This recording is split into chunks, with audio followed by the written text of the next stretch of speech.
As an autistic person with a dash of ADHD, it has been a very lengthy and rocky road to keep my house clean. How do you make sure your home gets clean or stays clean when your brain is working against you? Or if you just basically have no idea what you're doing? In this video, I'll share 5 tips that'll make cleaning so much easier and have actually helped me get a clean and tidy house for once. And I can tell you that it most likely aren't the ones you are used to getting in these kinds of videos. Now, just a little expectation management for you. After the 5th tip, I'll share a personal story as well. So if you're just here for the tips, then that's of course perfectly fine, and you'll know to stop the video at that point or check out another one of my videos I mentioned, which I'll put down in the description box. Unfortunately, I have to say that for nearly 15 years, I seriously had no idea what I was doing. I felt like a faulty adult or something, like I didn't adult right. It's when I started watching videos of Audi Katarina and her free cleanings that I realized I wasn't the only one. Not that I thought I was literally the only one, but it started to dawn on me that we live in a world where these things are unfortunately more common than we might have thought.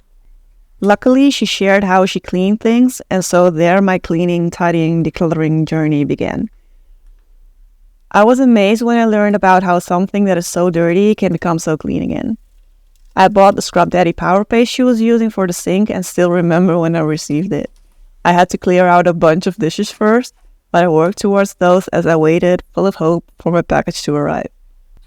I still know exactly how it felt when it arrived and I used it for the first time.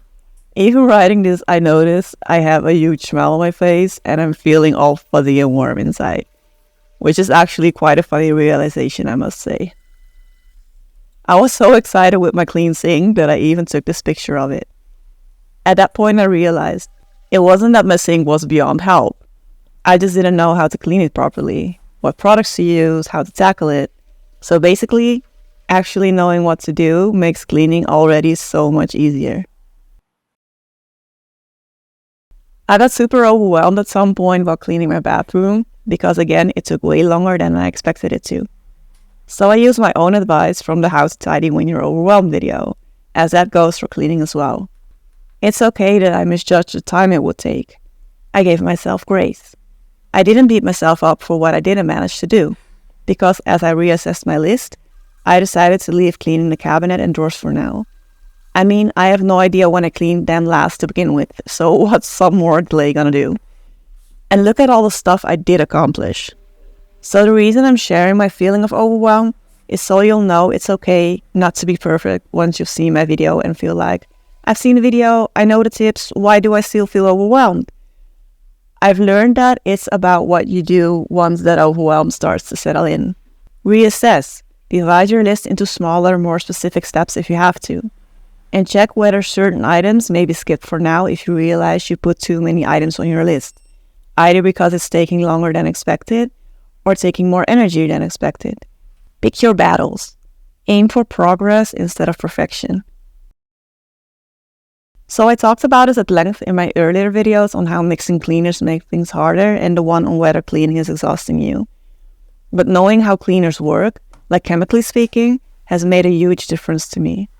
Now I get how we can't all have cleaning as a special interest like me, but if you at least know how acid cleaners take care of limescale, alkaline cleaners take care of grease, and mixing those cleaners will A, possibly be dangerous, and B, will take away their effectiveness, as acids plus alkalis combined will become neutral, then you'll at least know which products to use, instead of using the wrong ones and wondering why it's so hard to clean something. And leave them sit for a bit, to let them do their job. And just to be sure, always read the description just so you know you aren't using it the wrong way or on the wrong material. Okay, so I strongly dislike asking for likes, and when I started this channel, I decided to never ask for likes, comments, or to subscribe to my channel. But I now learned that YouTube won't show videos to people if videos don't get any interactions and no one likes or subscribes after seeing the video. So that's why I'm just gonna feel awkward every video and ask you to like and subscribe. Please. Pretty please? Anyway. This one is the most fun one for me. I mean, they're all super useful, but this one is actually fun. The one that actually makes cleaning, dare I say, fun for me? I thought about what kinds of things make me happy. As I'm really sensitive to all senses, the right smell, sound, texture, and visuals are very important to me. And yeah, there are 5 senses, but I figure tasting cleaners might not be such a good idea. I mean, in my country, cleaners literally have it written on the back to do not eat. So there's that. The wrong smells, sounds, textures, and visuals even make things harder for me. Instead of focusing on how to handle existing negative sensory issues, I decided to create new sensory experiences, positive ones, to try and level out the negative ones, if that makes sense. I started with buying nicely smelling dishwashing liquid. They don't even have to be expensive. It's just a different way of looking at things from now on and choosing different items when you're running out of things. I decided to pick a pink colored toilet cleaner from now on instead of plain or other colored ones, which works well for my sight as well as smell. Then I took it a step further. Now bear with me as I get this a little or a lot out of the box. I've seen a few cleaning videos on YouTube about laundry detergents, which they put into clear containers and such. It looks so pretty. I thought about how I live by myself and don't need that many different kinds of laundry detergents though. And I saw comments about how it's not even safe for detergents to be in clear containers. So that was that, and I went on my merry way. The way all those nicely colored stuff looked though, kept roaming in my mind somehow. At some point, I decided to at least verify whether or not what was said in the comments was true. Turns out detergents may lose their efficacy in time when put in a clear container. May, not definitively. And mostly when there is a lot of daylight in the room. Which I don't have, as I don't have windows in my bathroom. Be sure to check though, as for some it's a safety thing, which will be written on their original packaging. But there are dangers too, or so I read. Very logic ones, as it turns out. Kids and some elderly people find those colors just as exciting as my brain does, without the sense of danger that I have. They might take the nicely colored stuff and, Same with pets. I do have pets, but they don't really have the space to get to my laundry detergent. Still, I had the part where I was like, it's just me. Why would I need all those different laundry detergents? And I don't and won't use fabric softener. You might see one in my video, but that was an unfortunate gift. It all sure looked pretty though. It kind of tickled my brain, if that makes sense. And then I had this, to me, perfect idea. How fun would laundry be if I could choose a laundry detergent based on my sensory needs at that time? They'd all look nice together. They'd hopefully smell nice. The thought alone of those squishy laundry pods made me all excited. And, hear me out, that sound is just so fun to my ears. Now trust me, I know some of you, or maybe a lot of you, will be like, wait, what? You buy laundry detergents for their sound? Yes, I did. And honestly, laundry is now fun every single time. So use whatever is necessary and within your means to make it all more fun for you. Luckily, there was a huge 50% discount at the time I decided to buy all this. So if you don't have a lot of money either, check out the discounts. And I still have clear containers that I wasn't using at the moment, so I didn't need to spend any money on those. Oh, and did you see my super foamy shelf and sink cleaning? Now, is it necessary to use that much cleaning product? No. But it sure is fun to get so many suds, and at this point, I'll take all the fun I can get if it helps getting, and hopefully keeping, my home in shape. I mean with suds, it's touch and hearing activated. Oh, and maybe don't have too many detergents if you have issues making decisions though, as that might prevent you from starting your laundry in the first place rather than making it easier. Now, if you see my previous videos, you might detect a theme in this video. And that's because this video isn't necessarily about a separate item, but about bringing several of those separate ones together to see the bigger picture, so to speak. Because again, I'll say, like I shared in my previous video, this time on how to stop seeing cleaning as a chore. Cleaning is self-care. For me, reframing my mind has been a huge help. If that sounds like an exaggeration, it really isn't. I had no idea what I was doing most of the time. My house was a hoarding mess, and I just saw it all as chores that I didn't know how to deal with, let alone actually doing it. It's when I started realizing how cleaning is in fact self-care, as it makes me feel calmer when my house is clean and tidy, that things changed for me. Now, I guess you could say that this is where it comes full circle, as actually knowing what to do, being okay with non-perfection, knowing how cleaners work, and using that autistic joy while cleaning has made it so much easier for me to not only see cleaning as self-care, but to also get up and do it. Because even though I still have executive dysfunctioning issues in my brain, knowing what to do and how it all works takes away steps from the process, and thus makes executive functioning easier. Now, I wanted to share something personal about why I started this channel and what the comments I'm getting are doing for me. So firstly, there are several reasons I started this channel. I'm someone that really wants to help people.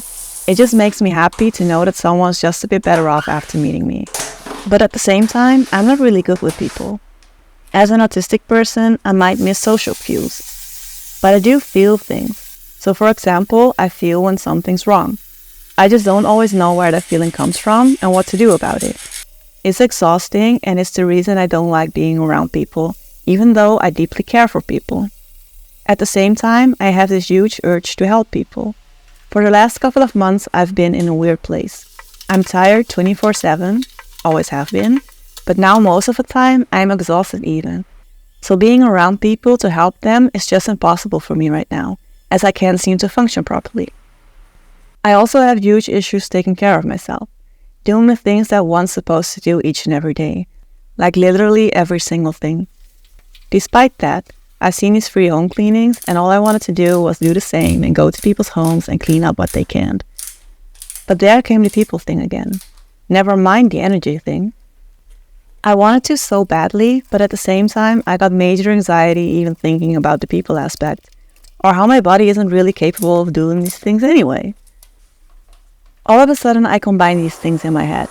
I want to help people. I can't be around people. I can't help physically. My home stresses me out. It needs cleaning. It needs decluttering. It needs a YouTube channel to show what life's really like for a lot of people, whether it be because of autism, ADHD, depression, a personality disorder that cripples you, to tell people about all the things I've tried that didn't work, along with all the things that do work, so that I can help people without being around people, so that my home hopefully finally gets to a state where it calms me down rather than keeps triggering me. I talked about it with my therapist, and we decided it would probably be a really good thing to do and would actually function as therapy for me. I could possibly help both myself and others through sharing my story and handing out tips while tackling my own home. So back to the comments I'm getting. Firstly, I'm not that big on social rules, so with me it's just like if I'm replying all happily like thank you so much, then that means I'm really thanking you, and it isn't just pleasantries. I try to express this in each and every comment, but I wonder if it comes across just how happy your comments make me and how grateful I am to be getting those sorts of comments. For example, I can be all over the place. People describe me as energetic, but I'm not. I'm exhausted. But I think that my constantly busy mind makes me all over the place and thus come across as energetic. I consciously made the decision to not be all over the place on my videos. My target audience are people that have issues with overwhelm, with being restless all the time, with having a busy brain themselves.